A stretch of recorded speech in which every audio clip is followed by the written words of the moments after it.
باش. مقصر این موقعیت مثل اینکه خودتی. اینجا مهمه، اینجا. یعنی الان توی این موقع بکنیم؟ از دست تو.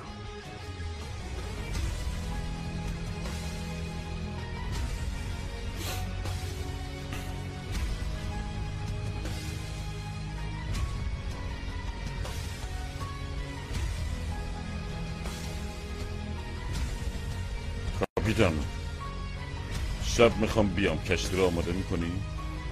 باش. داییمه که ما رو تو این وضعیت ببینه میدونید چی میشه؟ دوری عصبانیم میکنی، همینجوری چسبیدی بهم.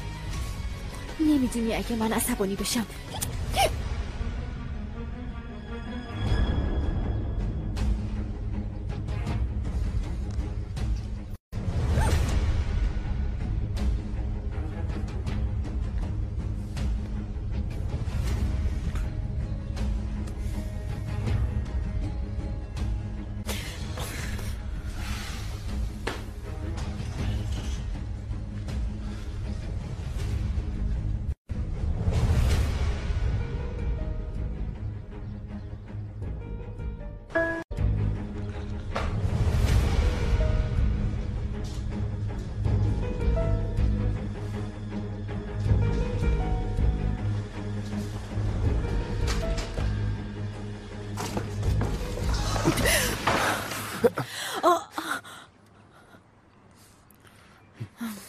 خدای من داشتم خفه می شدم.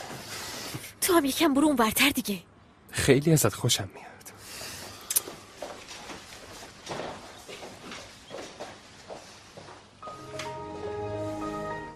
مارمولک بازم قفلش کرده، معلوم نیست با کیا حرف میزنه. تو داری چی کار میکنی؟ تو داری چی کار میکنی؟ بگو بینم تو چرا اینجایی؟ ببین دایی تو ممکنه به مامانم خیانت کرده باشه. در مورد شب و قایقم یه چیزایی گفت. جدی میگی؟ دیدی عقل تو هم سر جاش اومد.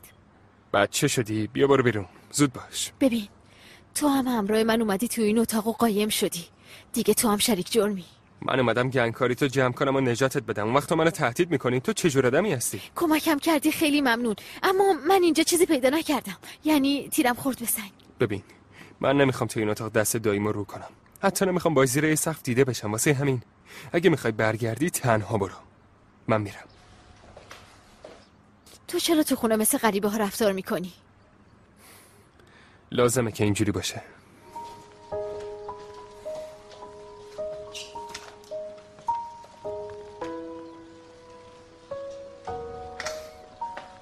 دیگه اصلا وارد این اتاق نشو. خیلی خوب تو هم. اگرم میخوای بیای به من چه، فقط منو قاطی نکن.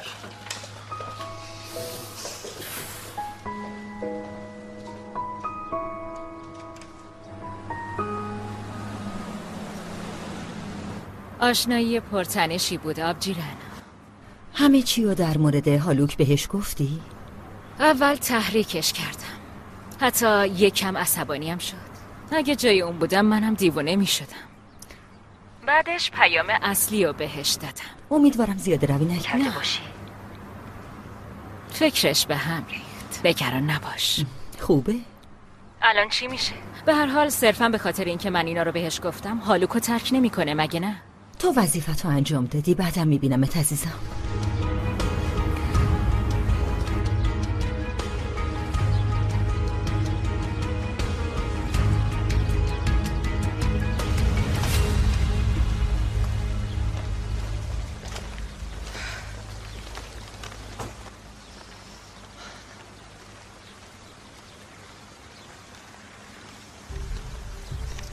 دیگه واسه استقبالمون میای دم دست؟ ساکت شو بابا. مامان باید یه چیزی بهت بگم. الان چیزی نگو نازلی. مامان این آقا هالوک احتمالاً بهت خیانت میکنه. نازلی همینجوری هم اعصابم خورده، بس دیگه. تو رو خدا مثل کسی که دیروز از یه سیاره دیگه اومده رفتار نکن. دهنتو ببند. مامان جون ببین من به تو دروغ میگم. وقتی آقا هالوک داشت با تلفن حرف میزد شنیدم میگفت باید قبل از ازدواج همدیگه رو ببینیم، ولی انگار میخواست از یکی خداحافظی کنه.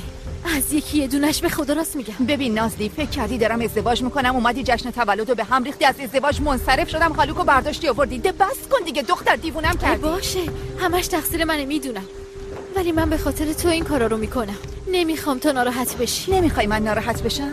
پس تا زمانی که با چشمای خودم هالوکو با یه زن دیگه نبینم باور نمیکنم. ببینشا درجه ساده روح بودنش 99%.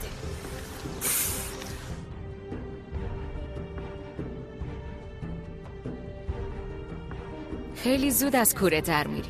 توصیه میکنم با هالوک اینطوری رفتار نکنی. ممکنه با یه آدم دیگه ای مواجه بشی. اون وقت از اتفاقی که برات میفته متعجب میشی. اگه من مادر چند تا دختر بودم یکم احتیاط میکردم. علیه، ساواشه، تو همون خونه. سن و سالشون هم سن دیوونگیه. هر لحظه هر اتفاقی ممکنه بیفته. آتش و بارود. شمارم تا اینجا آوردم بچه ها. خدا شرمندم نکنه.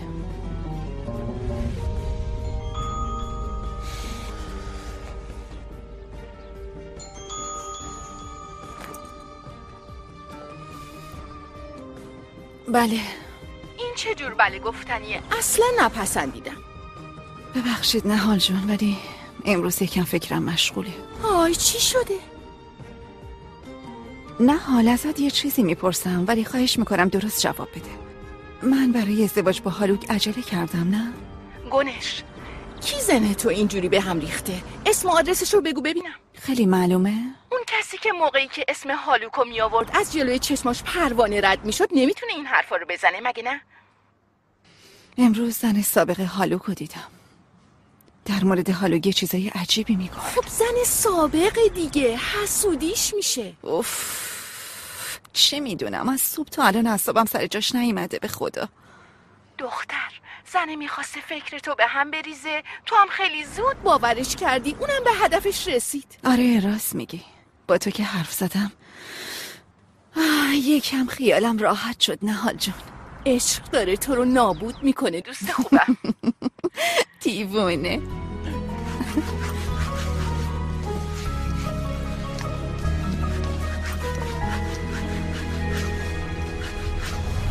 ساواش جان، خودتو اذیت نکن عزیزم. به کارگرا میگیم رنگش کنن.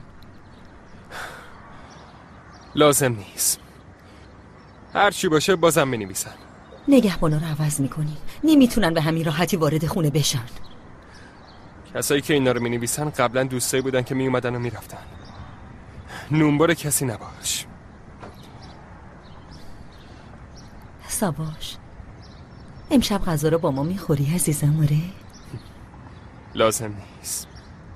پیش گنش و دختراش که ناراحتت نکردم. چرا؟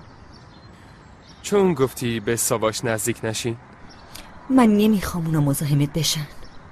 یا شاید هم از عکس العملشون وقتی که بفهمن مهر قاتل خوردم ترسیدی ها؟ اصلا من یک ثانیه هم گناهکار بودنتو باور نکردم عزیزم. مامان، اما کسی غیر از تو منو باور نداره.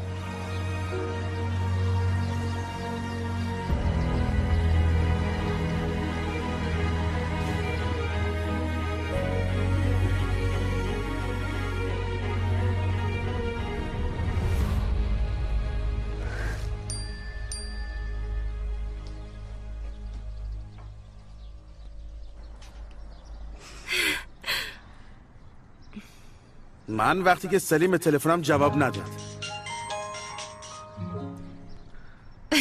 واقعا ببخشید نشنیدم. تو خندیدی؟ به عکسی که فرستادی خندیدم. اگرچه وقتی 16 تماس بی پاسخ دیدم ترسیدم. خب بابا درخواست دارم و نهایت اصرارم دارم دیگه. چیزی میخواستی بگی؟ نه عزیزم، همین جوری زنگ زدم ببینم چیکار میکنی. منم مشغولم، خرید و اینجور چیزا. یکم هم با این معشوقه بیچارت مشغول باشی چطوره؟ ببین دخترها که نباید پسرای جذاب اذیت کنن. پس چیکار کنن؟ امشب برم ببیننشون تا خواب مردا بپره. باشه، پس بیا زیر پنجره، شاید برای دست یا شایدم یواشکی از خونه